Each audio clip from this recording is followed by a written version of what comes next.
அடிக்கிற வெயிலுக்கு நம்மளாலயே தாங்க முடிய மாட்டேங்குதுங்க. செடிகள்லாம் பாவம் எப்படிங்க தாங்கும்? 2 நாளைக்கு ஒருக்கா தண்ணி விட்டா கூட பத்த மாட்டேங்குதுங்க. சீக்கிரம் சீக்கிரம் காஞ்சு போயிருது.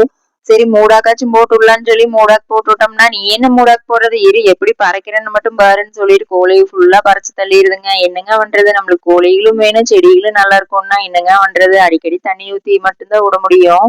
நான் பாட்டுக்கு அங்க தண்ணி விட்டுக்கிறேன். இங்க ஒரு ஆள் பாருங்க, அடிக்கிற வெயிலுக்கு நான் பாரு ஜாலியா படுத்துட்டு இருக்கிறேன்னு சொல்லிட்டு தண்ணிக்குள்ள இறங்கி படுத்துட்டு இருக்கிறானுங்க. நான் வந்த உடனே எந்திரிச்சு வந்து கொஞ்சிறதுக்கு ஒடியாந்துச்சு மேல தோத்துறதுக்கு. தயவு செஞ்சு ஓடியே போயிடுறானுன்னு போய் பாருங்க, உருண்டுட்டு விளையாடிட்டு இருக்குது. குஷி கிளம்பிருச்சு நம்ம வந்ததையுமே. நம்ம வீட்டு மாதுளம்பழத்தை டேஸ்ட் பார்த்து சொல்றதுக்கு நைட் ஆன் நைட்டா ஆள் வந்துட்டு போயிருக்குதாட்டா இருக்குதுங்க. காலையில பாக்குற இருக்கிற பிஞ்சு பூரா கடிச்சு வச்சிருக்குது. அது பெருசும் கூட ஆகல, இன்னும் பிஞ்சுதான். அப்படியே ஃபுல்லா எல்லாம் கடிச்சு வச்சிருச்சு.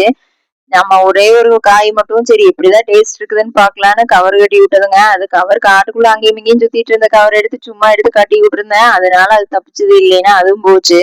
எந்த பழங்களா இருந்தாலும் இவங்க டேஸ்ட் பார்த்துட்டு மிச்ச மீதி விட்டு வச்சா மட்டும்தாங்க நம்மளுக்காக. போனா போச்சாதுன்னு நம்மளை பார்த்து பாவம் பார்த்து விட்டு வைப்பாங்க. ஏதாச்சும் 1 2 அதை சாப்பிட்டுக்க வேண்டியது.